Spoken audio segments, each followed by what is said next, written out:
Have you ever noticed how quickly we rush to react? A sharp word from a colleague, a careless comment from a friend, a headline that stirs our fear. And before we know it, we've snapped, argued, or carried that fire with us for hours. Our culture praises quick comebacks, fiery debates, and instant opinions. But the Stoics saw it differently. They believed the power of a person is revealed not in how fast they react, but in how wisely they respond. This difference between reacting and responding is subtle, but life-changing. To react is to be controlled by impulse. To respond is to act from clarity. A reaction is reflex. A response is reason. Marcus Aurelius reminded himself, "If you are distressed by anything external, the pain is not due to the thing itself, but to your estimate of it." The event is neutral. The judgment is ours. And in that small space between stimulus and action lies our freedom. Think about it. Someone cuts you off in traffic. The reflex is anger, a honk, a curse shouted through the windshield. But does that reaction serve you? Does it make the road safer? Does it improve your day? Hardly. A Stoic response would be different. Acknowledge the frustration, breathe, and let the moment pass. The world gains nothing from your anger, but you gain everything from your composure. The same applies to criticism. When insulted, most people lash back. But Epictetus warned that the real harm is not in the insult itself, but in surrendering our peace to it. If you respond with silence or calm words, you show that your dignity doesn't depend on the opinions of others.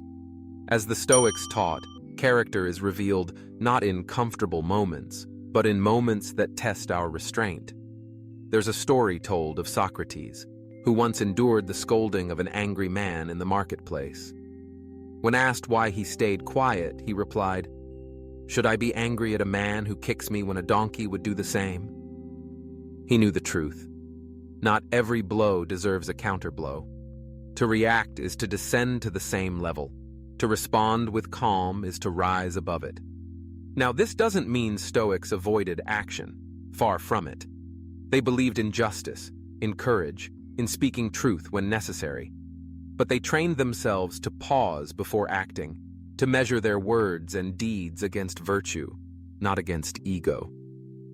That pause, the deliberate space between reaction and response, is where wisdom lives. And here's where we can practice.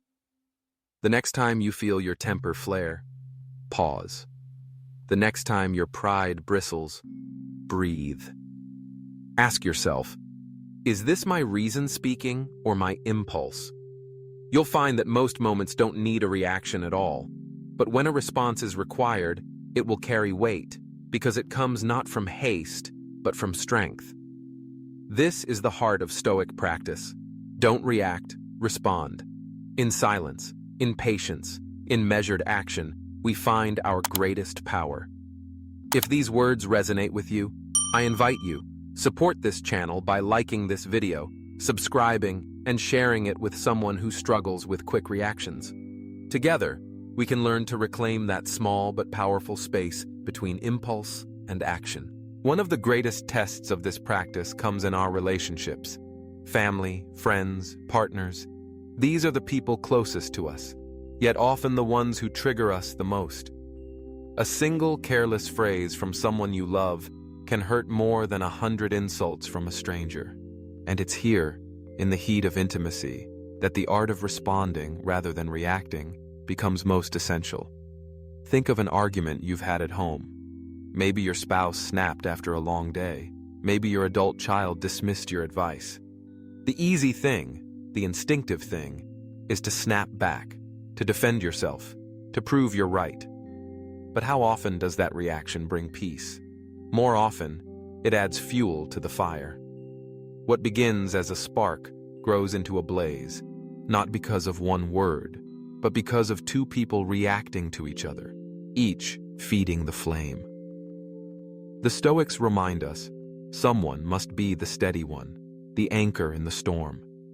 Marcus Aurelius wrote, that a man's true strength is shown not when the sea is calm, but when the waves rise. To respond with patience when provoked, that is mastery. And the beauty is, when one person chooses to stay calm, the temperature of the whole room changes. Silence, or a gentle word, has the power to end an argument before it begins. I recall working with a man in his 60s who confessed that most of his regrets came not from what he failed to say, but from what he said too quickly. "I've never lost sleep over holding my tongue," he told me, "but I've lost countless nights replaying words I can't take back." That's the lesson. Reactions feel satisfying in the moment, but they rarely stand the test of time. A thoughtful response, even silence, almost never haunts us. There's also a deeper freedom in this way of living. When you stop reacting to every slight, every criticism, every bit of gossip, you discover just how much energy you were wasting. Imagine carrying a bucket with holes. Every reaction, every outburst drains you. But when you patch those holes with restraint, your strength returns to you. The Stoics knew this. Inner calm is not only noble, it's efficient.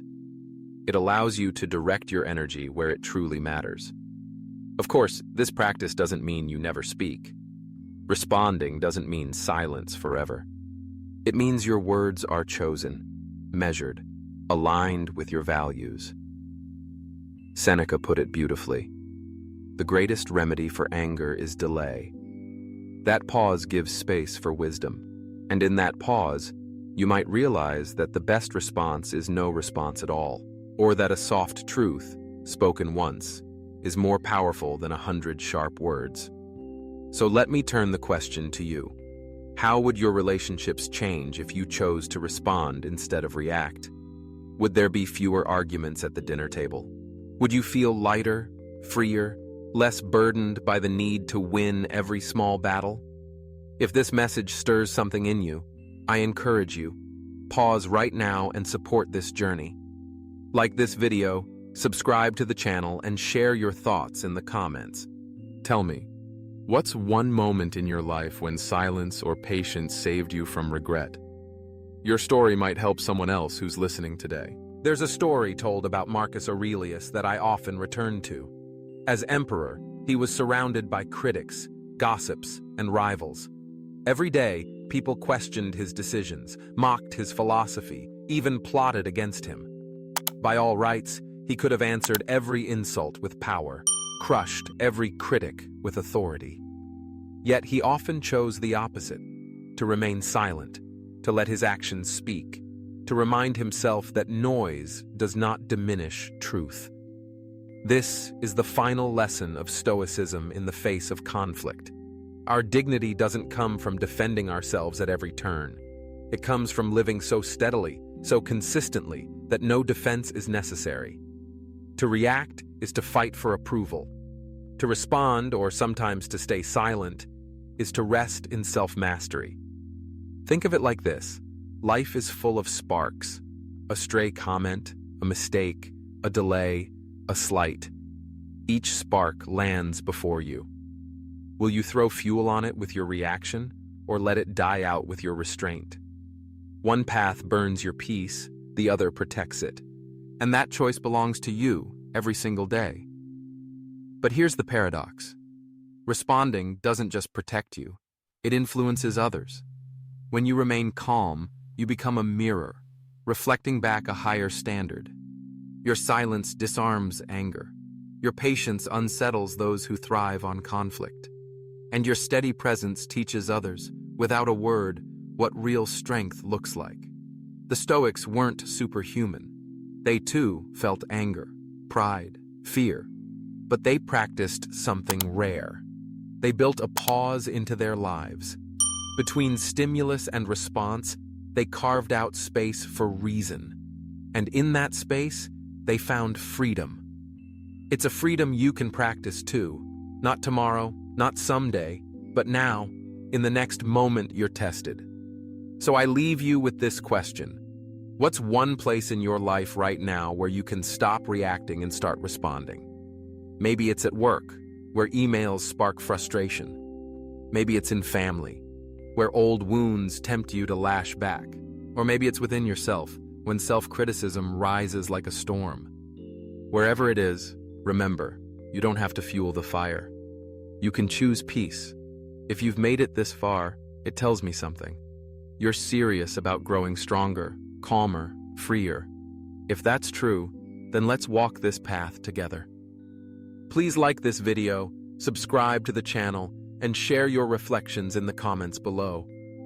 Each voice adds to this community, and each story helps someone else who's struggling to hold their peace. Reacting is easy. Responding is rare, and the rare path is the one worth walking.